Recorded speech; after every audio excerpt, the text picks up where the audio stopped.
Welcome to the Mike Litton Experience Podcast. Mike has over 31 years experience in real estate, finance, and investing.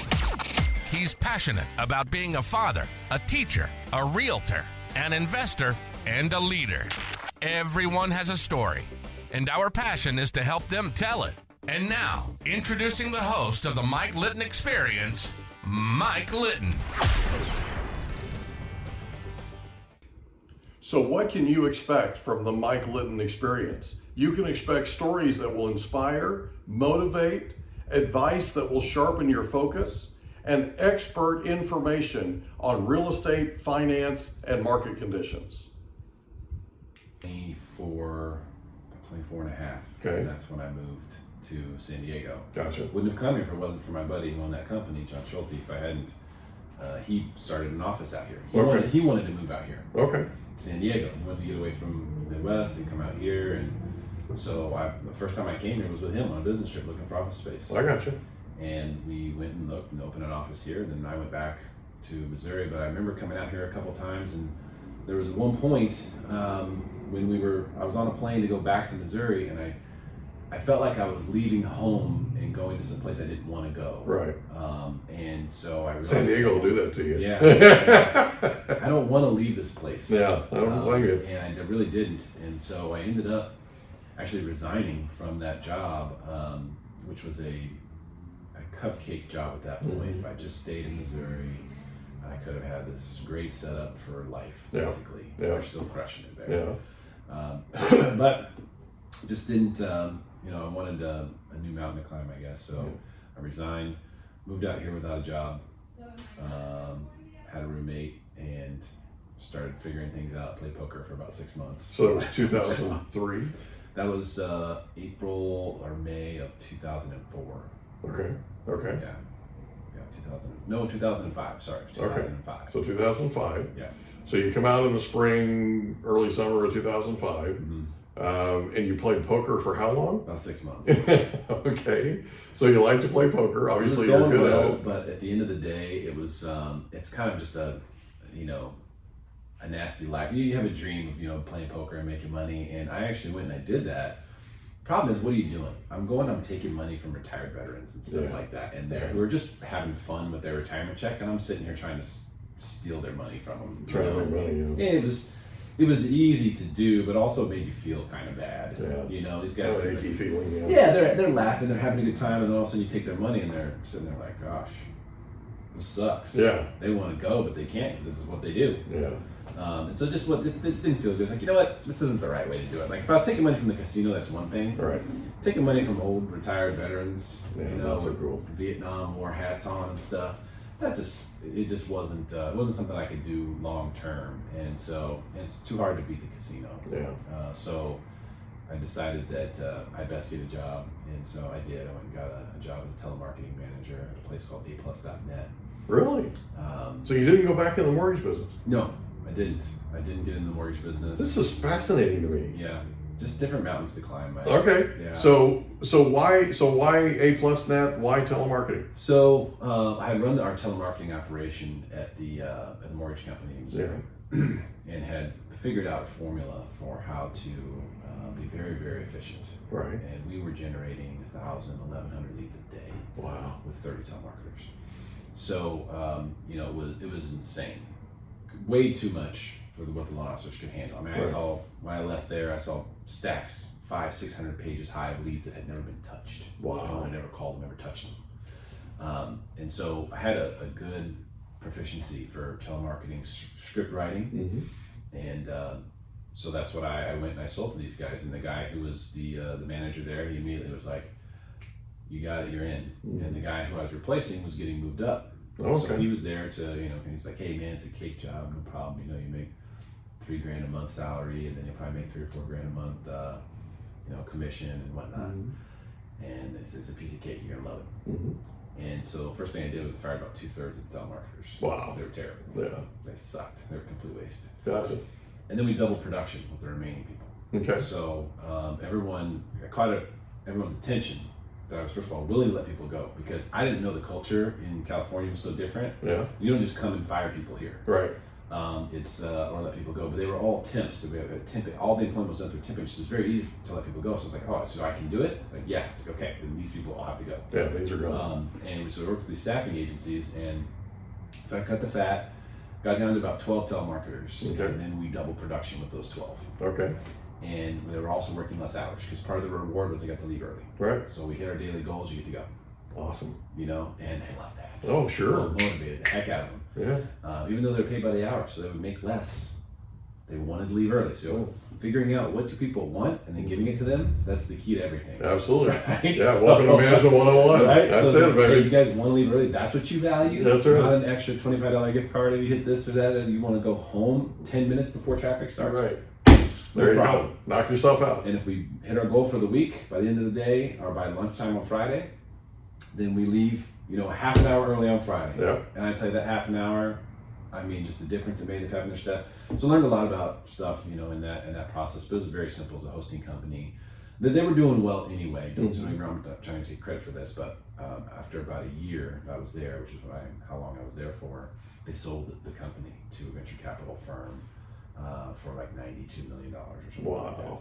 Wow. So these guys were from, what was the name of it? Not Romania. Wasn't Ukraine. It was some, what country the capital is Sofia? Oh man, I can't remember. But anyway, so Sofia. Sofia. Bulgaria. Bulgaria, there you go. So they're from Bulgaria. Okay. And so they had half the operation was in Bulgaria, and so they were able to run around the clock. So it was a website company. Gotcha. So that they're working this shift, and the guys in America working that shift, and they overlapped to have 24 hours. But it was in Bulgaria. They're Bulgarians. They started it in their garage, and then sold it for $92 million. Unreal. Pretty cool. That is very cool. Yeah, and I helped them get those numbers up a lot towards the end, so they liked me a lot. Yeah, that's cool. That's cool. Then I had to leave because I had to go back to the mortgage business. There you go. So what made you go back into the mortgage business? My buddy, who was my roommate, was also in the mortgage business, and he wanted to branch out on his own. Okay. And he wanted me to partner with him. Okay. And so he was one of the only people I would have done it with. You know him, his name's Craig Selman. So I do know Craig. He's the only person that I would have done that with at that time. And he said, hey, let's do this together. It's February 2006. Let's do this, and we shook on it and we decided to do it. I actually continued to work at aplus.net for a little while, while we got the business started, and we used the money that I made from that while he was working on the mortgage business. We used the money I was making as a W-2 employee to fund the stuff for the business. Right. One of the smartest things that, one of the best ideas I've ever had. Right. So let me keep working here. Right. You're going to be there. It's not going to be any money coming in for a while. Yeah. Let me bring money in this way, and then I'll come join you in the evenings. We'll make calls and stuff. There you go. And so we got it off the ground. This teeny tiny little place, not far from here actually.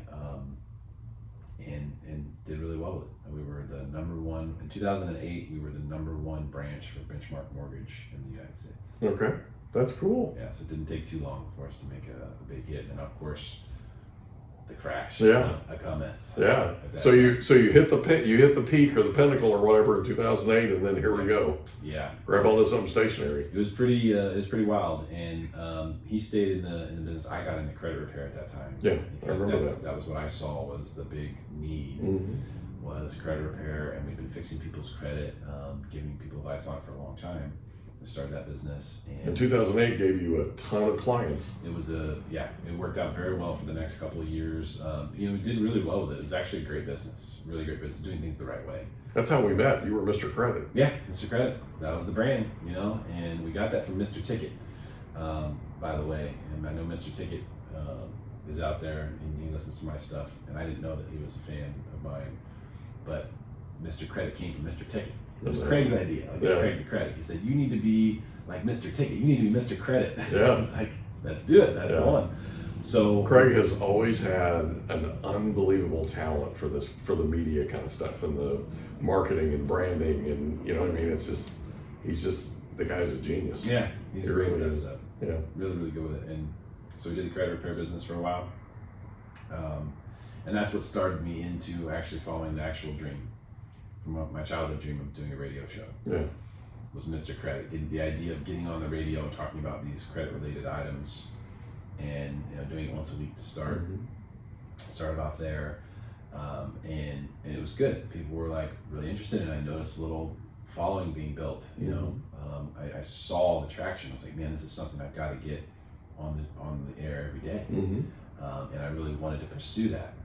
And so I went and I met with the people at BCA, Broadcast Company of America, which doesn't exist anymore. But they had ESPN 1700 AM. They had Ray Lucia on. And Ray Lucia had been on that station for a long time. Yeah. He was on from 9 to noon.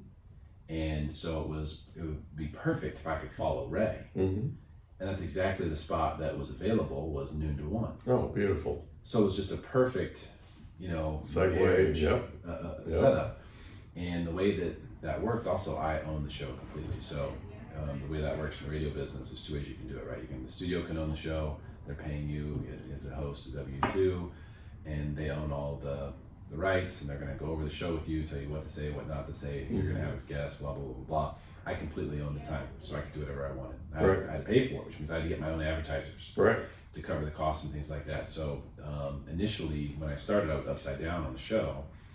And just like all of us. Yeah. And it's just, you know, I was upside down on the show, and the lowest point of my life was right when I was upside down on the show, when I realized that was my only thing that I had was the show. When Craig and I broke up because we had a business partner that was stealing from us, and I addressed it with all the partners, and no one wanted to like do anything about it. They were just like, oh, he's just that's just the way he is, you know, and he's gonna have to do this and that. And I was like, no, guys, he's stealing money. He's paying his own rent out of our business account. Can't do that. Right. And none of us are getting paid. Right. So you got to get That's a things problem. out of the cookie jar. Yeah. Know? No one wanted to do anything about it. So I said, okay, guys, well then I'm out of here. So I broke up with Craig. I broke up with Dave Savage. I broke up with Juan Quintero. All those guys at the same time. I just said, look, I can't be partnered with you guys. But I had nothing to go to. So you're in business with Ron Quintero? Yes. Wow. He was the guy who was stealing.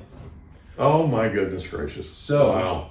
So I actually remember when all that went down. I just didn't know all the details.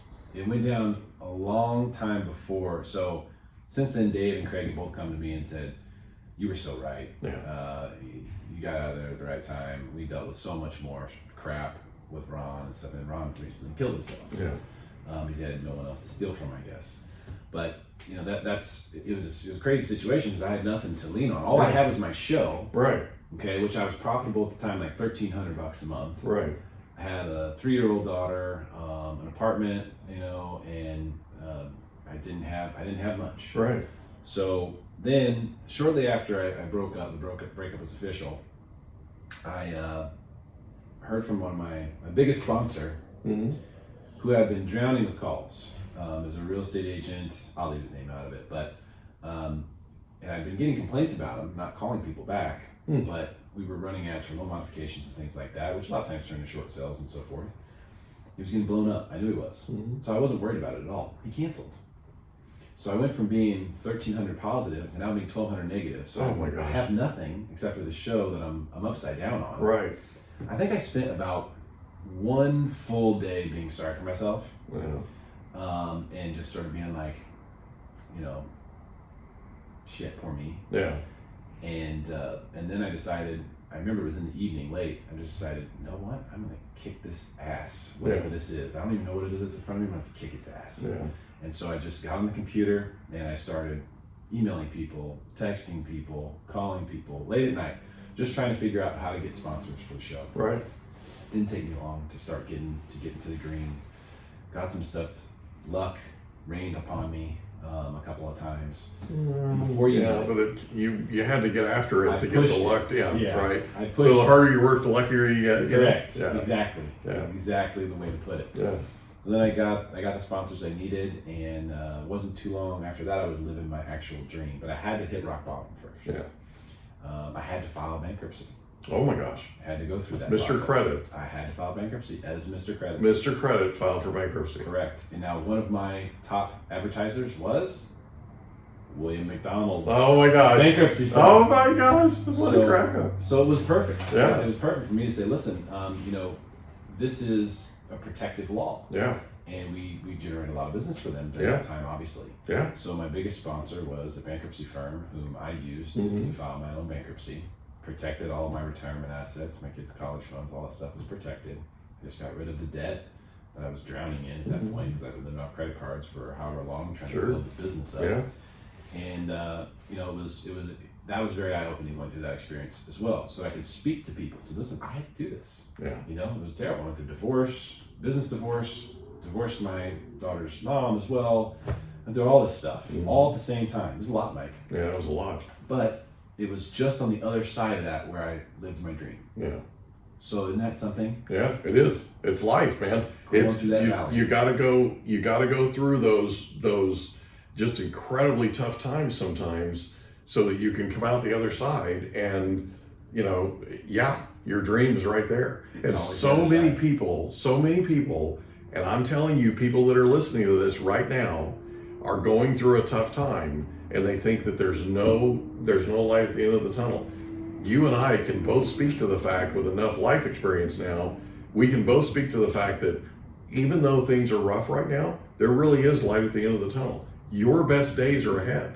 You just gotta hang in there. You just gotta keep putting one foot in front of the other. Like you grabbed your computer and started sending emails and texts and started calling and figured out a way, right? And doubled down and made it happen. I didn't realize you had ever filed for bankruptcy. That's a whole. So I'm going to share something with you that you probably already know, that I tell people all the time because they are ashamed that they've gone through bankruptcy. Some of the best credit people on the planet have been through bankruptcy because now they appreciate their credit differently. They look at it differently. Yeah. So some of the best borrowers we've ever had in the lending side and customers on the real estate side, that kind of thing, have been through a bankruptcy. Yeah. Well, I mean, it changes your frame of reference. If you hang out with enough entrepreneurs, I didn't feel the shame in it that I think a lot of people do because of just stigma. Yeah. Because if you hang out with enough entrepreneurs, that's one of the bad badges of honor. Yeah. It's like, if you haven't filed BK, you're not trying hard enough. Right. Like, you haven't taken enough chances. Right. You haven't put yourself out there. You and risk need to meet. You're playing safe. We hope you enjoyed another episode of the Mike Litton Experience. If you did, do us a favor, smash that subscribe button, tell your friends, family, and coworkers about our program, and wherever you get your podcasts, please leave us a rating. It helps us to connect with quality people just like you. And that's a wrap. Another episode of the Mike Litton Experience in the books. Reach out to Mike on Instagram at Litton Realty. Want to meet with Mike? Check out calendly.com/Rio760.